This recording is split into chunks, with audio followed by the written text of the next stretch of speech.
Bueno, Estamos hablando con María Laura Espina, recién nos estábamos saludando y no se puede empezar de otra manera, ¿no? Porque uno tiene colegas también y cuando parecía que a lo mejor podía llegar a disminuir este tema del COVID, vuelve a reducir. ¿Cómo lo está viviendo usted también como ciudadana y como concejal? Buenas tardes. ¿qué tal, Gustavo? Para vos y toda la audiencia. Bueno, ese es un momento que nos ha tocado vivir a todos y además en este lugar, ¿no es cierto?, de responsabilidad que es la concejalía, permanentemente estamos trabajando con todo lo que hace a la pandemia. Se imaginan que ha habido que regular, trabajar sobre muchísimas cuestiones que hacen a la ciudad, el transporte público, el tema de los cuidados, del control, de la vigilancia de los locales, ¿no es cierto?, para que, bueno, de alguna manera poder controlar la situación y que la gente acate por su convicción, ¿no es cierto?, también las restricciones, porque no podemos poner un policía o un inspector municipal al lado de cada ciudadano. Entonces, bueno, hay que apelar permanentemente a la responsabilidad individual. Ya sabemos que es muy contagioso y a pesar de estar vacunado, eso no exime de que pueda contagiarse también la persona, si bien va a pasarlo de una manera mucho más leve a la enfermedad. Y ahora vemos que en Europa está entrando fuerte la nueva mutación del virus, que es la Delta. O sea, no hay que dejar los cuidados, inclusive estando vacunados, tenemos que ser precavidos y cuidarnos. Esto también trae algunas polémicas con gimnasios, con bares. ¿Usted cómo lo vive todo esto? Bueno, creemos que hay, de pronto, ha habido desde el comienzo algunos excesos de restricciones. Por ejemplo, todo el año pasado, la cantidad de meses que estuvo la población sin poder trabajar, sin poder los chicos ir a la escuela, en muchos lugares además donde no había ni un caso. Esos fueron excesos que, digamos, todo esto, cada error, si bien nadie tenía el libro de la pandemia antes que empezara esto, pero todos esos errores que fueron graves porque fueron diferentes de cómo se había actuado en el mundo. Nosotros teníamos 6 meses antes en Europa viendo lo que estaba pasando. Allá los chicos prácticamente no dejaron de ir a la escuela nunca, porque era muy bajo el nivel de contagio o nulo en los chiquitos. Mientras que acá se suspendió enseguida el tema de las clases presenciales. Bueno, este tipo de cuestiones, nosotros somos críticos de cómo se manejó el tema educativo, el tema de los negocios también, al cerrar tantas actividades, muchos meses, mucho tiempo, con muchas restricciones. Ahora, en este momento, por ejemplo, vos me planteabas temas gimnasios. Nosotros hemos apoyado a los gimnasios porque la gente necesita hacer actividad física, con todos los protocolos, con todo el cuidado. Inclusive hay algunos que están dando clases en los espacios públicos. Pero suponte, hay personas que por problema cardíaco o porque son diabéticos necesitan hacer actividad física porque si no es peor, digamos, que el remedio que la enfermedad, ¿no es cierto? Tenemos que eh, ser muy cuidadosos con este tema, porque la actividad física se ha demostrado que es buena y es positiva para tener la salud física y el cuerpo en mejores condiciones que si te quedas en tu casa mirando televisión y comiendo. Y otro de los temas, ya que Así que nombró, hay mucha gente que usted que es docente, ¿opina que en la secundaria por lo menos se debería dar clases presencialmente?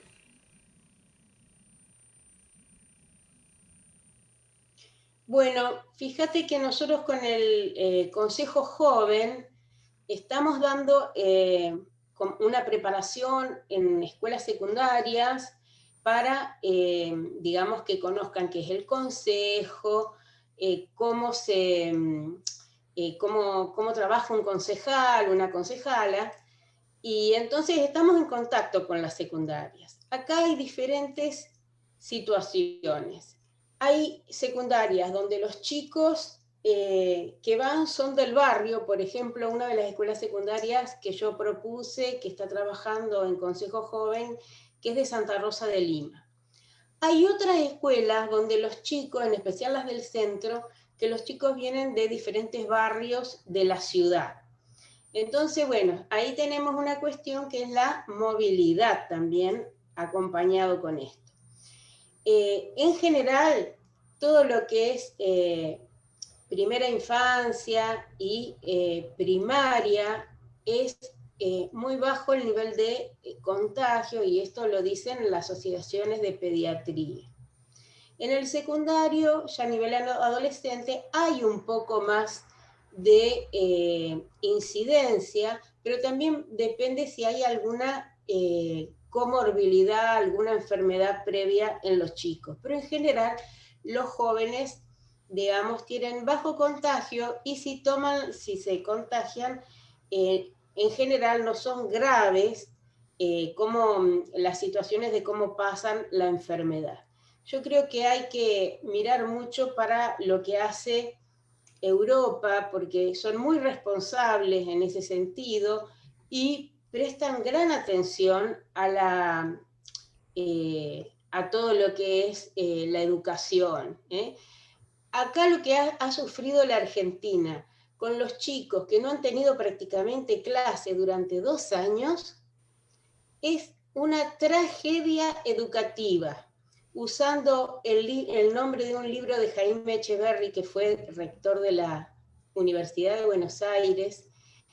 Bueno, si ya se hablaba de tragedia educativa hace años, ahora esto no tiene nombre.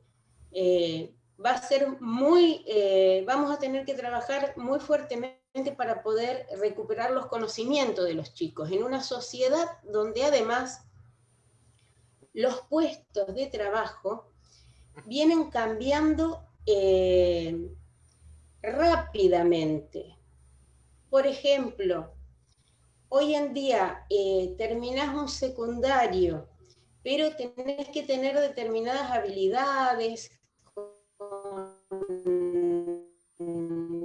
manejo de computadora, con diferentes cuestiones. ¿Por qué? También está avanzando mucho la inteligencia artificial y la robótica. Entonces, se están eliminando muchos puestos de trabajo. Yo he propuesto en el Consejo un proyecto donde se arme un comité de trabajo por este tema. Y no estoy hablando de cosas esotéricas o de ciencia ficción. En la ciudad de Santa Fe hay muchas empresas que ya tienen incorporada inteligencia artificial en sus procesos, en especial las grandes empresas. Por lo cual, cada introducción, digamos, de inteligencia artificial va sustituyendo determinados puestos de trabajo. Entonces, eso no se está monitoreando ni por la nación, ni por la provincia, que yo sepa, con lo cual he propuesto para que se empiece a monitorear en la ciudad.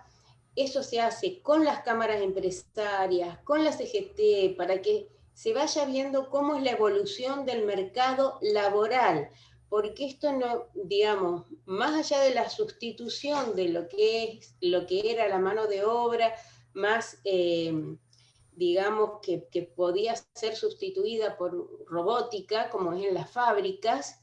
Hoy las fábricas están prácticamente todas robotizadas, automatizadas. Plantas que requerían miles o cientos de obreros, hoy se manejan con muy pocos y además son técnicos. Entonces, nosotros como responsables de las políticas públicas tenemos que ver hacia dónde va el mercado laboral, cómo se sustituye la mano de obra, ¿Cómo se le da trabajo a la gente? Porque lo que dignifica es el trabajo. Entonces, por ejemplo, hay muchas posibilidades dentro de lo que es las áreas verdes, de cuidado del ambiente, para que la gente pueda trabajar en esas áreas, porque sabemos que el ambiente requiere mucho trabajo y ahí sí se lleva mano de obra para esa cuestión. Después todo lo que es obra pública, sabemos que prácticamente se detuvo el año pasado y está remontando de a poquito este año. La obra pública es fundamental también como dadora de mano de obra y lo que es la construcción privada. Para esto también he presentado un proyecto porque hay una ley nacional de incentivo de la construcción y de acceso a la vivienda propia. Esto es posible mediante desgravaciones impositivas que hay de diferentes impuestos, ganancias, bienes personales, inclusive hay un blanqueo de capitales, ya sea internos o que se tengan en el exterior, para volcar al financiamiento de estos medios. Vamos a hacer una reunión próximamente, eso ya está aprobado, con la Cámara de la Construcción, la de Desarrolladores, la UOCRA, en fin, por supuesto, funcionarios municipales, provinciales, la AFIP, porque es una de las que reglamentan esta ley, como para ver, bueno, como es una posibilidad de mano de obra, de trabajo, todo lo que sea incentivar el trabajo, a mí me interesa mucho poder pensar en el desarrollo y en el día después de la pandemia, porque tenemos que ocuparnos de la pandemia, pero además pensarnos en el día después y cómo trabajamos para que Santa Fe pueda salir adelante. Sabemos que somos una sociedad, los santafesinos, muy resiliente, que tenemos una gran fuerza, ya lo hemos demostrado con la gran inundación y en muchas otras oportunidades,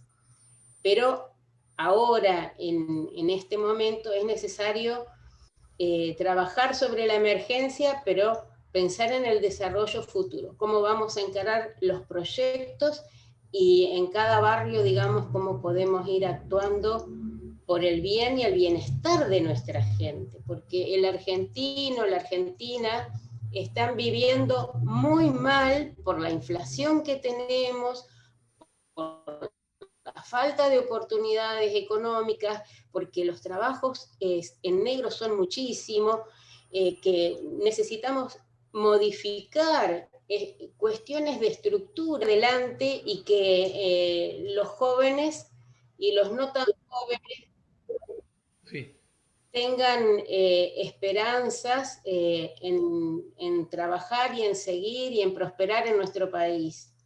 Quería volver un segundo, porque tampoco es para que a los jóvenes se les dé todo servido, ¿no? Porque tuve la oportunidad de ver, es, digamos, el mismo gobierno nacional, pero cuando se daba a las computadoras conectar igualdad, en el secundario prácticamente se destruyeron esas computadoras hace un par de años atrás. ¿Tiene alguna opinión al respecto también? Porque como que no se cuida a veces lo que se le da el gobierno a los estudiantes. ¿Cómo lo vive usted? Y ahora se quedaron sin material como para tener las clases. Eh, Fíjate que en el Uruguay, donde se empezó antes con el plan Ceibal y se continuó, todos los chicos tienen su computadora, su tablet, y eso les ha facilitado poder seguir continuó ese plan de igualdad, y ahora cuanto más necesitábamos, y a pesar de que es del mismo signo político del que puso, ¿no es cierto?, ese plan, no se continuó. Hoy en día, cuando más era necesario, no se, eh, no se tiene ese plan de conectar igualdad, no se les siguen dando computadora a los chicos cuando más lo necesitan. Eso es una incoherencia que yo lo planteé justamente a este tema en el Consejo hace algunas sesiones. ¿Qué piensa que va a tener una colega periodista? posiblemente como Carolina Lozada en el Partido Radical. Bueno, vivimos en democracia. Eh, Cualquier persona puede tener ambiciones a ocupar cargos políticos y dentro de sus posibilidades luchar por ello. Yo he sido toda la vida, desde los 16 años, militante en la Unión Cívica Radical. En este sentido, bueno, a la señora Lozada no ha participado, digamos, en lo que es la militancia de la Unión Cívica Radical, en los grupos de mujeres y en los cargos partidarios, pero eso no la inhibe a que no pueda estar en un cargo así. Sabemos que ha habido muchos otros casos similares, de hecho nuestro intendente Jatón también, digamos, tenía un predicamento importante por venir de un medio de comunicación. Por supuesto que los militantes valorizamos la militancia, lo que significa hacer un partido político, sostenerlo. La Unión Cívica Radical tiene 130 años, entonces mantener un partido con la militancia al lado de la gente, pero bueno, no es la única forma de acceder a la política. También hay personas que acceden desde su conocimiento público y porque toman determinado compromiso. A mí me gusta más lo que es militancia, pero bueno, creo que es tan válido en democracia también otra forma mientras haya un compromiso, una responsabilidad partidaria y una responsabilidad con el electorado de la Unión Cívica Radical. Se está hablando mucho de dos temas importantes. Uno es el aumento de los monotributistas en medio de esta gran crisis que estamos teniendo y que en el Senado Nacional se aumentó el 30% los salarios, ¿no? Que la gente le da mucha bronca y lo entenderá, imagino. Por supuesto, por supuesto. Eh, bueno, respecto de lo primero, creo que es lo más fundamental, porque eso afecta a muchísima gente. Fue una locura lo que hizo el gobierno, directamente una medida que no tiene ni pies ni cabeza, y además aumentar retroactivamente el monotributo. Es desde el punto de vista del derecho tributario una barbaridad por donde se lo mire, por lo tanto, por eso tienen que volver atrás, pero esos errores no pueden cometerse, porque hay algo que se llama, en lo que es la ciencia de la legislación, del impacto de las medidas legislativas. Entonces, uno tiene que medir los impactos antes de tomar la medida, no después. Eso es una cosa que no tiene ni pies ni cabeza.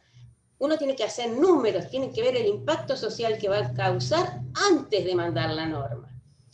Y respecto de lo otro, en general, bueno, sucede que a veces están enganchados los sueldos de los empleados, de los legisladores, con los sueldos de los empleados. Entonces, bueno, también ahí hay una cuestión porque están las escalas salariales, ¿no es cierto?, de los empleados públicos, pero por supuesto que desde los funcionarios o legisladores también, si bien pueden dar ese beneficio a los empleados, pueden en determinado momento suspenderse o autolimitarse, como ya lo hemos hecho con el plan de autoridad, ¿no es cierto?, en muchas oportunidades. ¿Y usted en Santa Fe considera que estamos en crisis? Porque escuchaba comentarios a nivel de gobernación, como que no se está reclamando un dinero que tenemos para la provincia, o se lo reclama muy débilmente. ¿Cuál es su opinión al respecto? Así es. Y esto la gente creo que lo tiene que tener claro. Es necesario que los legisladores nacionales, en especial, que sean electos en el próximo periodo, tengan bien claro y en firme que la nación es deudora de la provincia de Santa Fe, mientras que la mayoría de las provincias son deudoras de la nación. Santa Fe es acreedora de la nación y por miles de millones de pesos, porque nos sacaron durante muchísimos años el 15% de la coparticipación federal, que es muchísimo dinero. Eso, para poder, digamos, para que se decretara su derecho. ¿Por qué? Porque por el pacto fiscal, ¿no es cierto?, no tenían que sacarle ese dinero a Santa Fe, no correspondía, y se lo sacaron, hubo una prórroga y se lo sacaron indebidamente. Eso lo dijo la Corte Suprema de Justicia. ¿Por qué es importante esto? Porque ya ganamos el juicio y ahora lo que hay que hacer es cobrarlo. Con el gobierno de Miguel Lisich no solo se ganó el juicio, sino que también se inició otro juicio de ejecución para cobrarlo. A pesar de que se le había propuesto al gobierno nacional una forma de pago, no hubo caso de poder llegar a un acuerdo. Entonces se inició ese juicio de ejecución. Ahora San Luis, que estaba en la misma situación que Santa Fe, arregló con la nación con una forma muy similar a la propuesta por el gobernador Lisich. Y acá nosotros vemos que el gobierno de Perotti tiene inactividad en este sentido, porque ya tendría que haber arreglado y con esa forma propuesta, y esto sería muy beneficioso para la provincia y para los municipios y comunas, porque de todo ese dinero que tiene que cobrar la provincia, que lógicamente lo cobrará en bonos, con plazos y todo lo demás, pero no importa, eso se va cobrando a lo largo del tiempo y ese dinero podría llevar agua potable, gas, saneamiento, cloacas, pavimento, todo lo que la gente está necesitando, sobre todo en los barrios más humildes, y por otro lado, eso da mano de obra, o sea que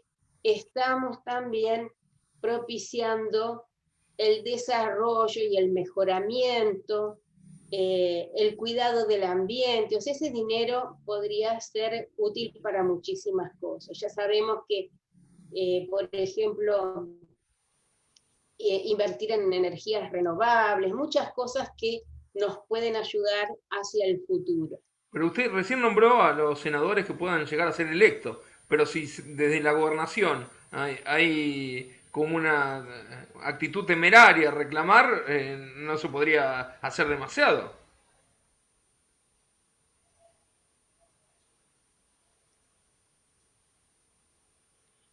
Bueno, pero los senadores y los diputados tienen que presionar, digamos, en ese sentido, porque ellos nos representan ante la nación. Entonces ellos, si el gobierno provincial no tiene la suficiente intención del cobro de esa deuda, sí los legisladores nacionales pueden, con su permanente prédica y trabajo, buscar el mejoramiento.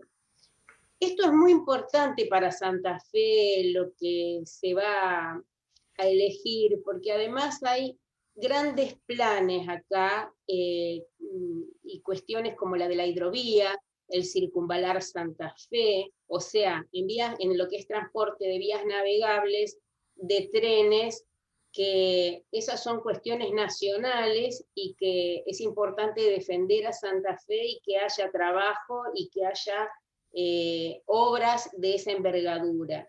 Tenemos pendiente todavía el puente de Santa Fe Paraná, tenemos pendiente el puente Santa Fe Santo Tomé, a pesar de que hicimos la ruta, ¿no es cierto?, la autopista de Santa Fe a San Francisco, y la Nación se comprometió por esa obra que nosotros hacíamos, hacer el puente Santa Fe-Santo Tomé. Todavía tenemos el problema, seguimos con los mismos atascamientos de tránsito todas las mañanas. La Nación, en definitiva, nos debe muchísimo.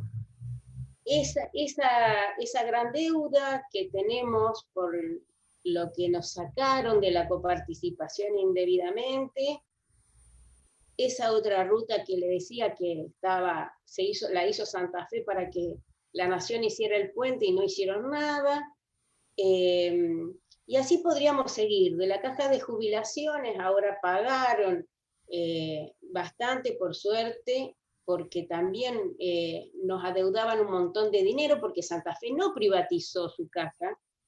Entonces, digamos, la Nación compensa de alguna manera dando parte de dinero que nos debían de hacía un montón de dinero.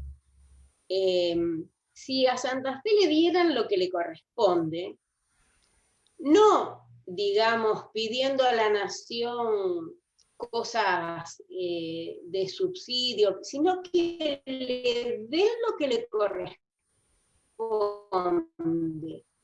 de toda la deuda que tiene la República Argentina con Santa Fe, estaríamos muchísimo mejor. Y otro tema, vos te acordarás, Gustavo, el Fondo Sojero. El Fondo Sojero se origina para compensar a las provincias que más producen soja, entre ellas obviamente Santa Fe, que es la segunda después de provincia de Buenos Aires. Y luego el Fondo Sojero da una voltereta y resulta que lo distribuyen entre todas las provincias. Cuando, por ejemplo, las provincias petroleras se quedan ellas con lo que corresponde por las regalías petroleras, la parte provincial. En vez a nosotros, que tenemos una exacción por, digamos, la producción de soja, es extractiva porque saca fertilidad a la tierra, ¿no es cierto? Entonces, eso que le correspondía a Santa Fe y a las provincias que más producen soja, después se lo terminaron repartiendo entre todas las provincias. Entonces, a Santa Fe, tradicionalmente del gobierno nacional, la han perjudicado, y Santa Fe es acreedora de la Nación en muchísimos miles de millones y en muchísimos ítems o conceptos. Por lo tanto, yo enarbolo la bandera del federalismo, porque hoy más que nunca necesitamos tener claro los santafesinos, porque la Nación se queda con la mayoría del dinero que producen las provincias. Y fíjate, un pueblo de cualquiera de los pueblos nuestros del interior que necesita calles asfaltadas, escuela, cordón cuneta, asfalto, comunicación con internet, de todo, producen millones y millones y millones en soja que se lo queda a la Nación, cuando esos pueblos tendrían que estar de primera por todo lo que producen para el país. Entonces, eso es justicia social, y es justicia hacia los productores de nuestra provincia. Se está como en un renacimiento, además de la desaparición física, como que se está rearmando el partido del Frente Progresista después de la muerte de Miguel Lichi. Para el Frente Progresista Cívico y Social fue muy, muy dolorosa la muerte, el fallecimiento de nuestro querido Miguel. Yo fui funcionaria de él en Obras Públicas, era un político brillante, era un estadista, Miguel. Sin duda que nos dejó un vacío muy grande, pero obviamente está todos los equipos, todos los grupos políticos que tanto hicimos por Santa Fe, armados y trabajando. Dentro de la Unión Cívica Radical hemos definido ir en la ciudad de Santa Fe, en la ciudad de Rosario y muchísimas otras intendencias y comunas dentro de lo que es el Frente Progresista Cívico y Social. Gobernamos en 117 localidades dentro de lo que es el grupo NEO.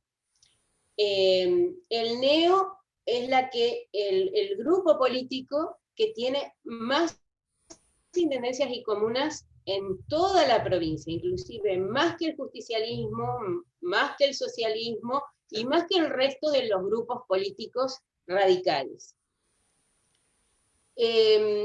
Entonces, nosotros hemos tomado la decisión de ir en todos estos lugares y dentro de lo que formamos parte de gobierno como Santa Fe y Rosario, dentro del Frente Progresista Cívico y Social.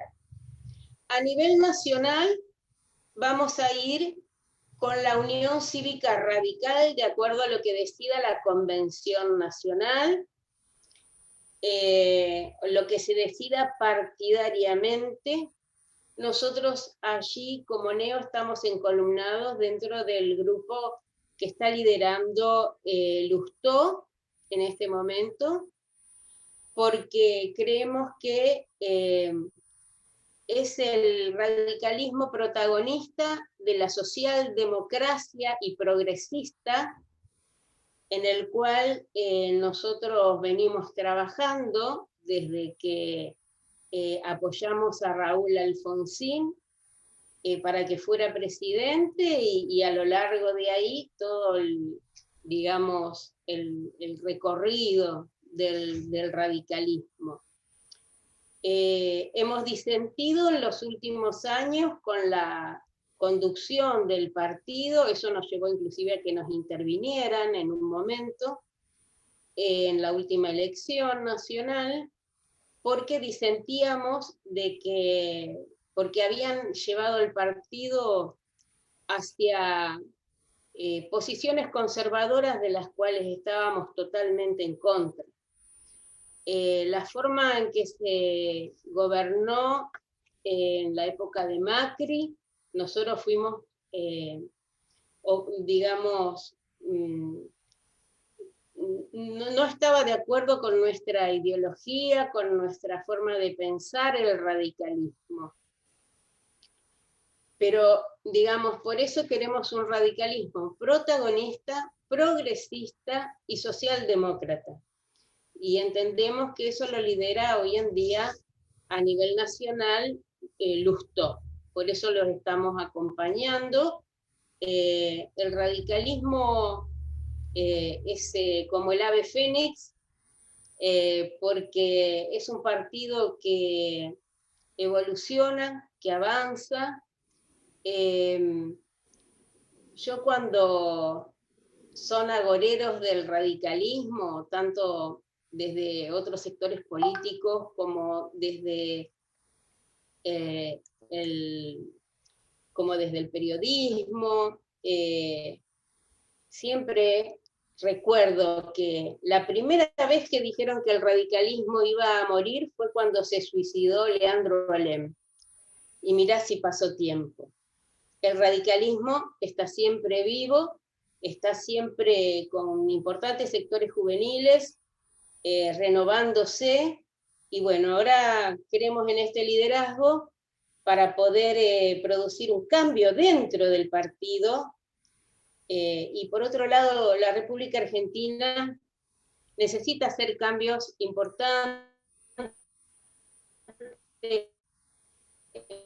evolucionar, acá podamos pensar en el futuro,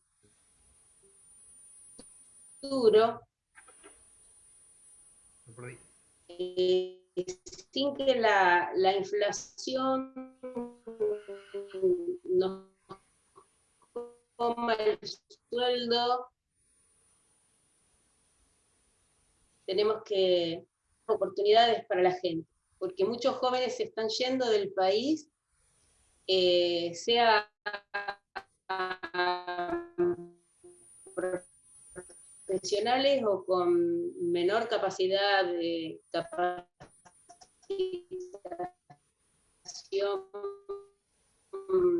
Tenemos que trabajar para que... Le estaba diciendo que le estaba diciendo que también, ya que nombró tanto el radicalismo, para muchos fue un error lo que tiene que ver con... Espérenme un segundo.